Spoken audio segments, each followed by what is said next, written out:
Hey, welcome back to Daily Flash. I'm Mitch English. All right, dating at different stages of your life is kind of like playing the same game, but there's new set of rules every time. So joining us now is Andrea McGinty. She's founder of the dating service It's Just Lunch. Yeah, you've heard of that. Also the author of new books that is out. It's titled Second Acts, Winning Strategies for Dating Over 50. Ladies and gentlemen, welcome. Andrea, welcome to Daily Flash. Hi, good morning. It's nice to be here. Yeah, people are dating from their 20s to their 80s now. And it's interesting because it's true, things are different. Now we have to deal with social media. We're talking mainly to those that are maybe probably like either probably around my age, but also maybe on their second marriage, or maybe they are dating for the first time that they haven't in a long time. But you've given out, obviously you're an expert with let's do lunch, which I think is a great idea, first off, because that's a great way to get to know somebody, but professionals as well. But you have 5 midlife dating tips for us that's going to help us out if maybe somebody's going through this. But I would imagine any generation can actually really learn about that, right? Right. Oh, absolutely. My new book came out, and as you mentioned, it's for over 50, but I've got like 30-year-olds buying it because it's strategies for dating online. And, we're lucky. We're in this generation where we have the biggest pool of people that we've ever had, more than college, more than grad school, more than the workplace. I mean, it's fantastic. And if you're on your second act, Uh-huh. whoever, walked up the aisle, when they were 25 and thought, gee, I can't wait to do this again when I'm 55, right? Like Right. nobody said that. You're 100% right, indeed. So those tips that you have for everybody will work for everybody. Let's go with the first one. First one is you say, hey, it's okay to be nervous. Let's talk about that. Why is it okay? Is it because you're on your best behavior? Why do you say that? I say it's okay to be nervous because you are going to be nervous. If this is your second act and this is your first time doing this, there's going to be apprehension. There's going to be nerves. Can I do this again? I haven't done this in so long. But you also have to have that little dose of excitement too. Okay. So if you're nervous, it shows you care. So being nervous is good.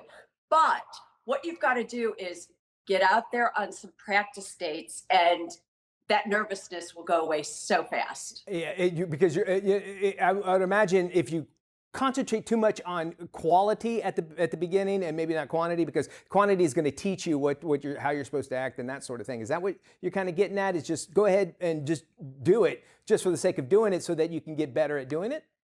Yes, you know what? Absolutely. I tell my clients, and I've since sold It's Just Lunch, and I do 33,000 dates now, which is just me consulting That's with awesome. people on how to get the best out of online dating and how to meet people online dating, for their second act. But yes, you're absolutely right.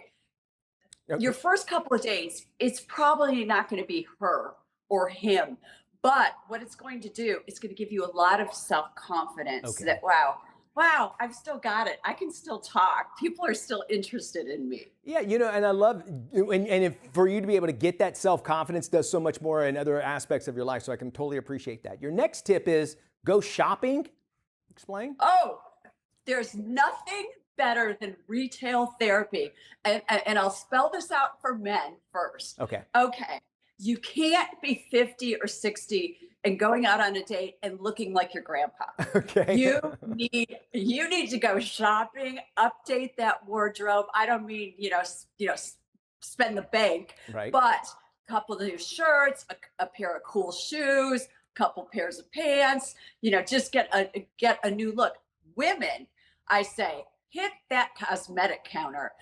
Do a makeover. Go to your hair person and get a whole new look, because it's going to make you feel so good about yourself.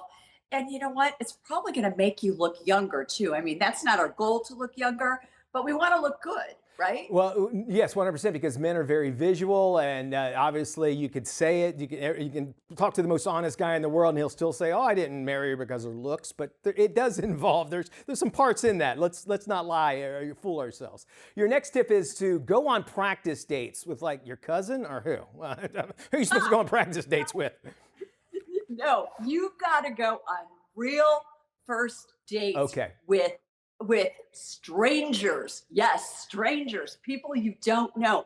So, I want you to get online. I want you to go through 33,000 dates, and I want you to get online and pick a couple of people and meet them for coffee, meet them for lunch, meet them on a Saturday afternoon at 4 for a glass of wine and an appetizer. Okay.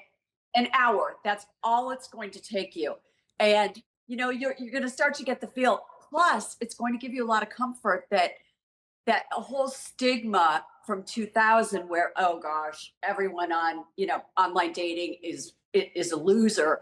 You'll suddenly realize, oh wow, these people are pretty normal like me. So again, self-confidence. And that's the way you're going to get it. Practice dating All right. with strangers. All right. And when you're practice dating, you say be honest but discreet. And then you say attitude is everything. So tell us more about those 2 tips. Yeah. Okay. So you know what? We all have life experience, right? So we might be, 55 and we've got a couple of kids. It's not like when we were in our 20s. And I don't like when people call it baggage. Let's reframe it and call it life experience, because now we're smarter, we're wiser, we can see red flags a lot faster than, those hormones were going when we were 20 and we're just like, oh, he's hot or she's hot. We can see, more clearly. And then the last thing is you've got to be positive about this process. And that means don't talk to your married friends. Don't talk to your negative girlfriends or guy friends that are like, ugh, it's horrible out there. Yeah. Because they're going to drag you down. Indeed, so they will. You want to be with positive people. You want to have a positive mindset. Andrea, thank you so much. For more information, just visit 33,000dates.com. There you can also check out Andrea's book, Second Act.